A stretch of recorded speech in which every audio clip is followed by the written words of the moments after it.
Hello and welcome to the Vedantist. Over the last few episodes, we have been laying down some groundwork. We discussed how this absolute science of Vedanta is actually the foundation of all sciences, the science of sciences.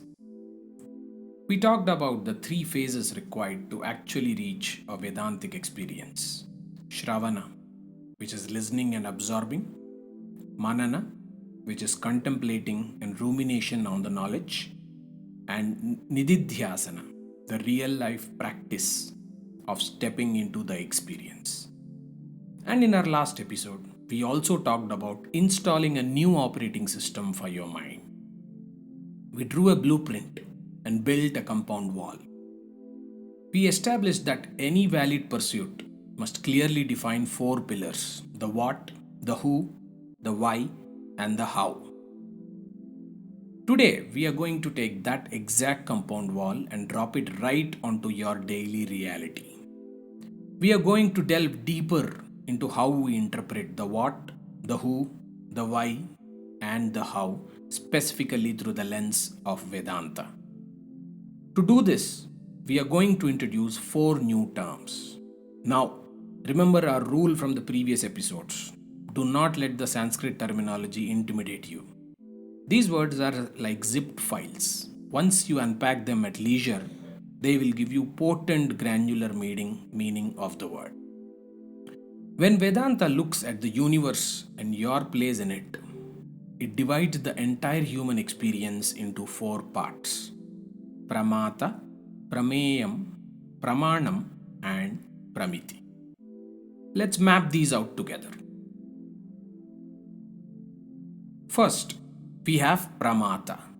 Pramata is the knower, the observer, the subject. In our four pillars, this is the Adhikari, the who. This is you, the conscious self that is experiencing life. Second, we have Prameyam. Prameyam is the known, the observed, the object. This is the Vishayam, the what. It is the entire outside world that you are looking at, interacting with, rejoicing over, and stressing over. Third is Pramanam. Pramanam is the tool or the instrument. This is the Sambandham, the how. How do you, the observer, connect with the world, the observed? You use instruments. You use your physical sense organs, your eyes, your ears, your skin, and you use your inner instrument, your mind. The instrument is the connection between you, the observer, and the observed. And finally, we have Pramiti. Pramiti is the result. This is the Prayojanam, the why. In our real life experience, the result is the cognition, the data, the feeling you get, the understanding, recognition of what was observed.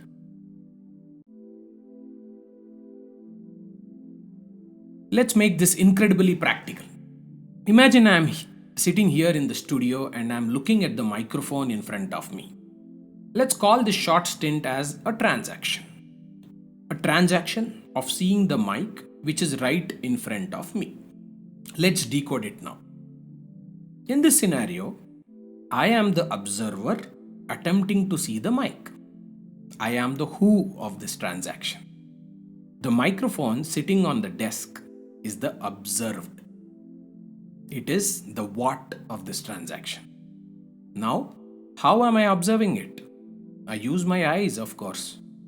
My vision is the instrument. That is the how of this mini transaction. And what happens the second my eyes connect with that microphone?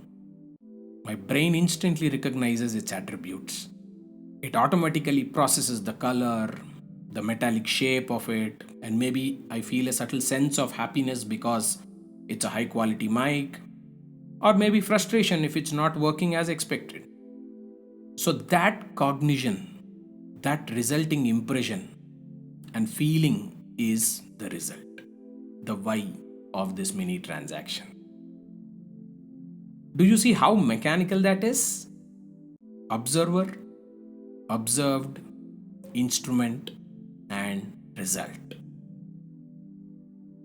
Now zoom out. Take that same exact mechanism and apply it to the entire universe. When you, the observer, the subject, step outside and look at this vast, breathtaking world which is the observed, the object. When you see the sun, the moon, the towering mountains, the rushing rivers, the plateaus, and the deep oceans, what is happening? You are using your instruments, that is, your senses, to experience the object. You are deploying your eyes to see the light, your skin to feel the wind, your ears to hear the water, your tongue to taste the sweetness the world has to offer, and your nose to savor the fresh aromas of the world. And as you do this, massive impressions of this world in all its various beautiful forms are generated inside you. That generation of experience, that awe, that cognition, that is the result. I want to pause here and really unpack this interplay, because this continuous transaction is your life. It is the matrix you are living inside of, and we all are living inside of. Think about a deeply happy moment. Maybe imagine walking through your front door after a long, exhausting work travel for a whole month, and at the front door you see someone you deeply love, maybe your child, smiling with pure excitement and enthusiasm to see you after this long time. The kid is jumping with joy on seeing you and is just about to rush towards you for a bear hug. Let's freeze that exact millisecond and look at the architecture. You are the observer here. The smiling face of your child is the observed, the object. Your eyes and your recognizing mind are the instruments, and that sudden beautiful rush of warmth and joy you experience, now that is the result. Just imagine, even if one of these pillars is removed, this experience ceases to exist, isn't it? You don't have an experience at all if any one of these pillars are removed. Imagine you walk into the door, but you just happen to be looking down at your phone, meaning your instrument is disconnected from the object. That is, your loved one, who is your child, is still standing there waiting for you to reciprocate. But the transaction stops. That sudden rush of joy never arrives. The interplay between these four components is so fast and so seamless. It's a highly structured, mechanical transaction happening between you, your instruments, the object, and the result. So let's summarize this clearly. The observer is the self. It's you, yourself. The observed is the outside world.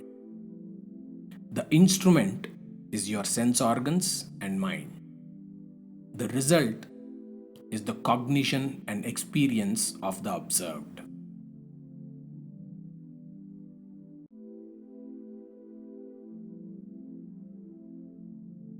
Now, these form part of the fundamentals of Vedanta. Vedanta does not ask the seeker to blindly believe in something. It pushes the seeker to experience the truth themselves firsthand.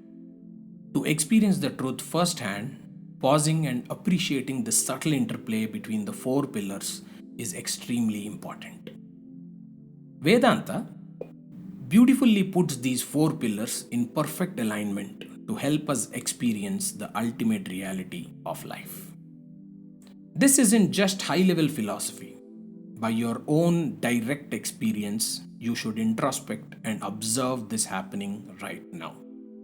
There is absolutely no way a human being can deny these four pillars, because every single one of us is experiencing this transaction on a real-time basis, from moment to moment. Even right now, as you listen to my voice, you are the observer. My voice is the observed object. Your ears are the instrument. The understanding clicking in your mind is the result. It is always happening. Understanding this tight four-part interplay is the most crucial step you can take. Why? Because in our upcoming episodes, we are going to do something radical with these four pillars. We are going to put them under the microscope. We will notice that the observer, the instrument, and the result all happen inside you, while the observed, the object, sits outside. And through that realization, we are going to reduce these four pillars down to just two. And eventually, we will reduce those two down to one single unbroken reality, the core of Advaita Vedanta. Until then, I want you to walk through your day and just notice this transaction. Watch yourself observing the world. Keep reminding yourself, I am the self. I am the observer of this world. Aham asmi. I am.